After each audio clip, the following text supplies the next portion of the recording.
So obviously the pressure was hectic. I mean, him being a foreigner and talking a lot of trash on South Africa and cursing out South Africa.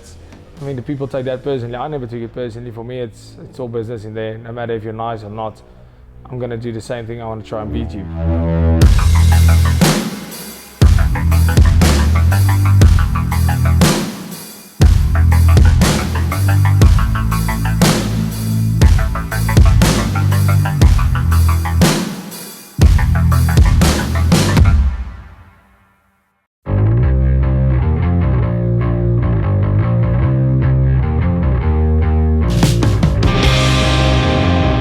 Yeah, so my second shot at middleweight gold was also my first shot at making history, really making big history in the UFC of becoming a double division champion. So obviously I moved down to welterweight and literally I defended my welterweight title after winning it against Martin, against the Hosha. And the day after I defended that belt, Graham phoned me and said, listen, because before that I beat Rafael Hartek, who was the #1 middleweight contender. And they said, listen, we want you to fight for the middleweight belt. Are you keen? I said, most definitely. That's what I wanted. I wanted to fight for that double belt.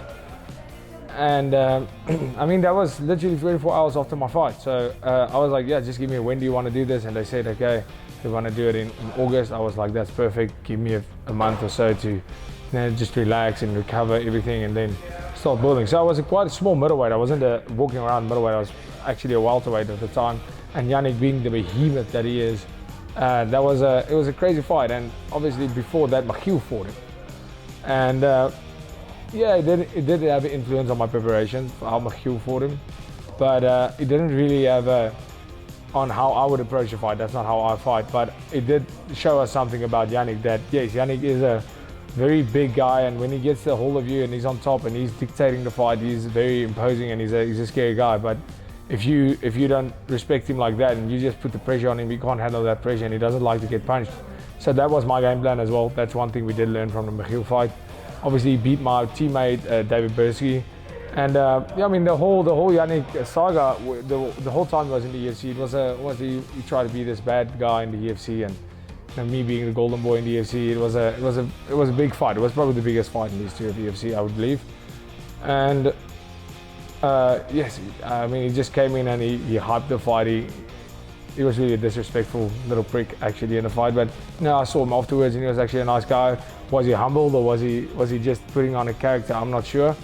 But I guess if you go in with that kind of attitude, you have to put on a performance. So, you know, when I signed that fight, the build up to the fight, everything was just massive. And this is the first time in my career I stepped into the arena where literally every single person in that arena was rooting for me. So I'm used to being the favorite, but I mean, there was literally no person in that arena that was rooting for Yannick. I was by far the favorite. It was the first time ever there was no single person in there rooting for the other guy. It was only me. So at that time he was a double promotional champion, BAMA and UFC champion. So it was a big deal for me, a big step in my career to beat someone like that, and obviously making the history of becoming a double division champion, and finally realizing that the dream of getting the middleweight belt was the first time I came short in fighting for that belt. So there was a lot of riding on that fight for me, and what better guy to beat for the belt than Yannick Baharti that the whole country hates. So, I mean, the fight started immediately. I started putting on the pressure immediately with big punches, just going forward, and I made him miss one punch and I caught him on the eye, and I cut his eye with, like in the first 10 seconds, I caught him with a big uppercut, and after that big uppercut, I saw him going backwards. I immediately saw him being rattled because of that big shot.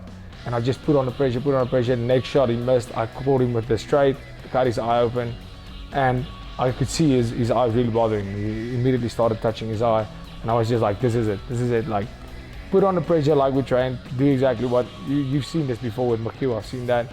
Just, you know, put on the pressure, and I put on the pressure, and I knew that with the stand-up I had the advantage because I was faster, and I know I'm a physically strong guy, even though I wasn't as big as he was. And his takedowns were a bit sloppy. Like, he would come in, put his neck under your arm, just pick you up and slam you down, because that's the way he does it. And I was preparing for that the whole time, catching him on the feet and then getting him to shoot. And I didn't believe it would happen so soon. I thought maybe the second round he would start shooting, looking for the takedown, and next moment he missed a few punches and he just shot for a takedown. It was almost like instantly that choke. When he shot for a takedown, I had to choke on immediately. When I had it, I knew I had it. I fell in a pretty awkward position. That's not really a position where you can finish that choke. but my arms were so deep in that I was like, I can definitely finish this choke. Like I could feel the torque on his neck. The choke was on, even though I was in a position where I would usually let go of that choke. I was in mount, but not completely. And I could just feel, and as soon as I heard a noise coming out of his throat, like I could hear he was struggling to breathe, I knew, okay, I have something here, let's go. Because early in the fight I have a lot of strength, and even if it doesn't work, I can keep on it for like 30 seconds. If I gas my arms, I'll be ready by the second round again. Round's almost at an end. And I kept it, and then I could feel the torque really, as his neck started bending upwards, I could feel the torque really getting on it. And I mean, when I felt that tap, it was surreal. I mean, yes, this big lead up to the fight. I mean, I was preparing for a crazy war, and 2 minutes into the fight, I get Yannick, the black belt, is tapping everybody. I mean, his grappling is really phenomenal, and I tap him within 2 minutes of the fight. Yeah, I mean, that was crazy. I'm a white belt, just for the record. And yes, yeah, I mean, that was, no matter where my career goes, no matter what title I'll ever hold or whatever, that will probably be one of the most memorable nights of my life. It's just hearing that whole arena instantly. As soon as I had the choke on, everybody lost their minds. It was almost like I would have felt guilty if I let go of that choke, even though it was the right thing to do. People went ballistic. And as soon as he tapped, that whole place exploded. I sat on top of the cage holding 2 belts. It's just almost a night, no matter it's been 3 years, but I'll never forget that night. I can remember it like it was yesterday. It was probably the most memorable fight of my career to this point.